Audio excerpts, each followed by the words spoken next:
ये आज की जो वीडियो है एक छोटी सी इन्फॉर्मेशन है। ये स्टूडेंट का फ़ोन है, आईफ़ोन 14 अभी जो हमारी अक्टूबर की बैच जो चालू है, उसी बैच में ये फ़ोन आया था। तो मैं लेके आया था ये फ़ोन रिपेयर करने के लिए। दूसरा इस फ़ोन में इश्यू था, ये फ़ोन 3 मिनट में रीस्टार्ट होता था, पैनिक रिपोर्ट बनता था। पैनिक का जो एरर था वो 1 लाख की पैनिक एरर इसमें बन रही है। उन्होंने ये मदरबोर्ड को स्वैप किया था। इसका जो मेन सीपीयू वाला पार्ट है, वो स्वैप हुआ था, बोर्ड स्वैप हुआ था। उसके बाद में भी ये फॉल्ट आपका सॉल्व नहीं हुआ था। फिलहाल देखिए उनके सामने डायग्नोस किया हमने और ये फॉल्ट को सॉल्व किया। ये बताने का ये मकसद है कि ऐसा नहीं है कि खाली आप जीआर लेके आपके सारे फॉल्ट सॉल्व हो जा रहे हैं।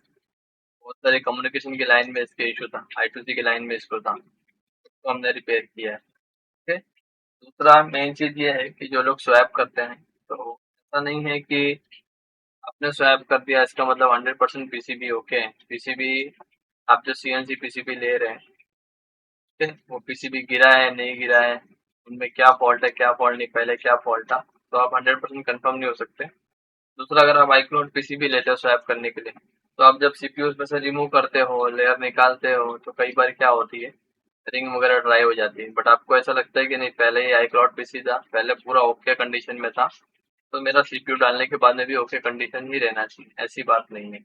ठीक है, मे बी आपका भले क्लाउड पीसीबी हो, उसकी भी रिंग वगैरह ड्राई हो सकती है। ठीक है, कोई बड़ी बात नहीं है इसके। ठीक है, अभी देखिए ये फोन को 21 मिनट हो गया, 3 मिनट में रिस्टार्ट हो रहा था और ये फॉल्ट सॉल्व हो गया।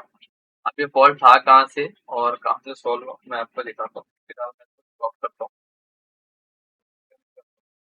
अभी हम टेस्टर पे सब चेक कर रहे हैं, लेयर इसकी ज्वाइन नहीं की है। जो फॉल्ट है वो मैं आपको दिखाता हूँ। और जीआर वगैरह इसकी मिल रही थी।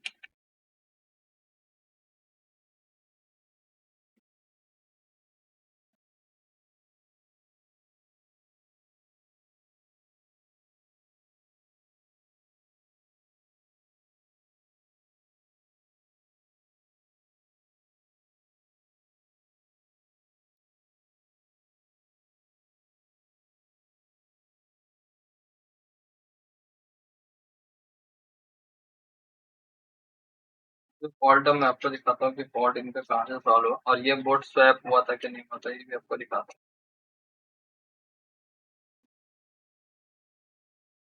इसके अलावा जो चार्जिंग कनेक्टर है, इस पे इसके जीआर भी सब आ रहे थे।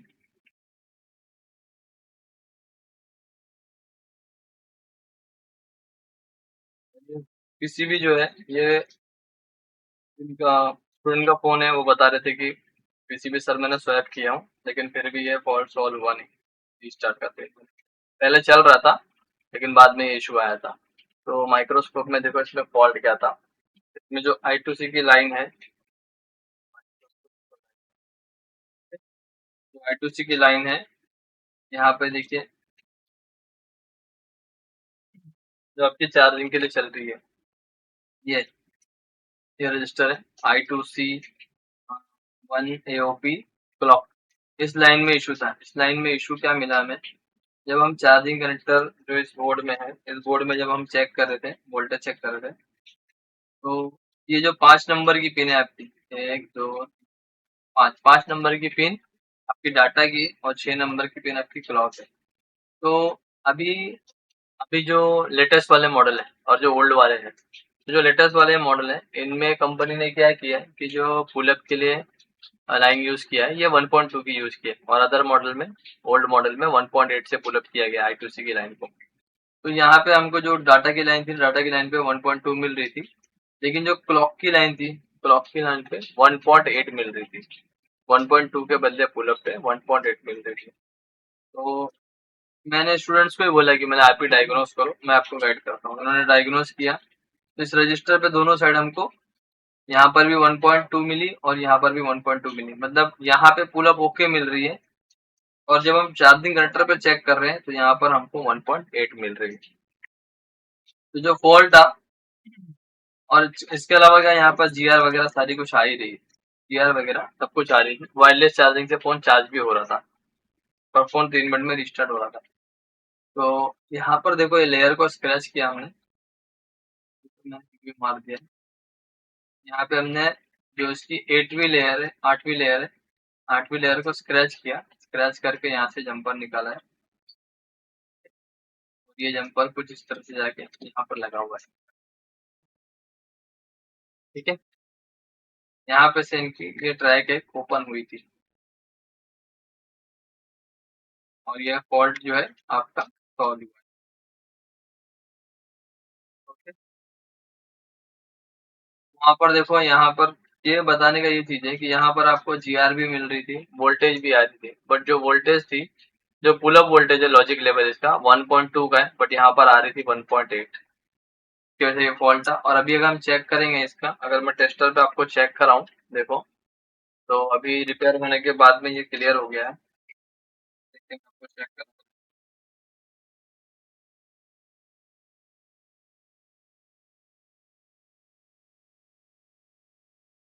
जो कम्युनिकेशन की लाइन है, इसको तो आप फोन को टर्न ऑन करके चेक करना पड़ेगा, ऐसे आप चेक नहीं कर सकते।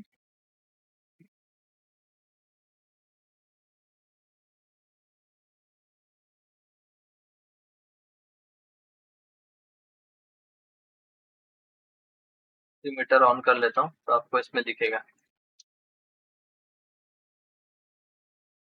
केबल थोड़ा मेरा काफी गंदा है।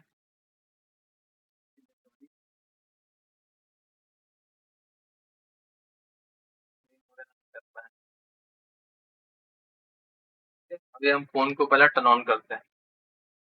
किसी भी, चलो मैं यहाँ पे लगा देता हूँ, पावर सप्लाई भी ऑन कर देता हूँ तो आपको दिखते रहेगा।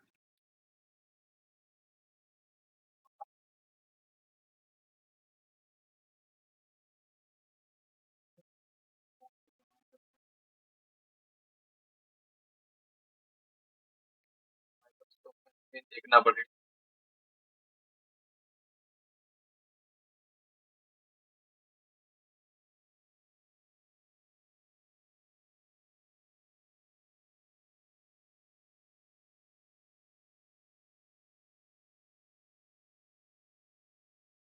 ये फोन हमारा अभी टर्न ऑन हो रहा है।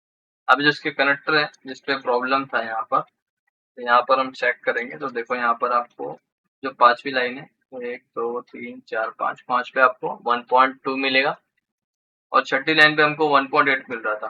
ठीक है, फॉल्ट सॉल्व होने के बाद में छठी लाइन पे भी आप देखो तो आपको 1.2 आ रही।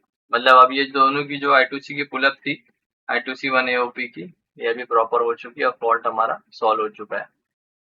ओके, तो इस तरह से जो डायग्नोज करना है थियरी के स्टेप बाय स्टेप, थियरी को लेके, ये सारी चीज अगर आपको सीखना है तो आप, ये हमारी आईफोन की जो मास्टर क्लास है इसको आप ज्वाइन कर सकते हो। देखिए, अभी ये फोन स्वैप हुआ है ऑलरेडी। ठीक है, मैं फिर से दिखाता हूँ, सीपीयू वगैरह इसका निकला हुआ है, काम वगैरह भी किया हुआ है इसके अंदर।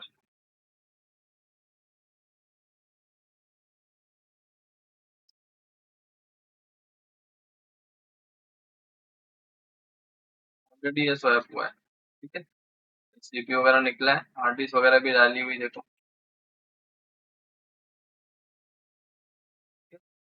नेक्स्ट आपका ईप्रोम वगैरह भी चेंज है, मतलब फोन स्वैप हुआ है फोन है, उसके बाद में ये फॉल्ट है। तो ऐसे ही अगर आपको आईफोन के मास्टर लेवल की क्लास की ट्रेनिंग लेनी है, तो जो हमारा नेक्स्ट बैच है वो हमारा नवंबर में होगा, 25 नवंबर को। अगर आप लोग इंटरेस्टेड है तो क्लास ज्वाइन कीजिए और आपकी नॉलेज को गेन कीजिए।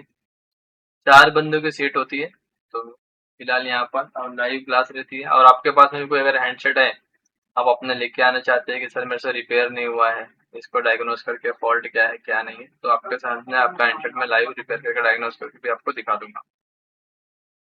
ओके, तो ज्वाइन करना है, कॉल मैसेज कीजिए। अगर वीडियो अच्छी लगी तो लाइक शेयर सब्सक्राइब भी कीजिए। ओके, मिलते हैं आपके नेक्स्ट वीडियो में।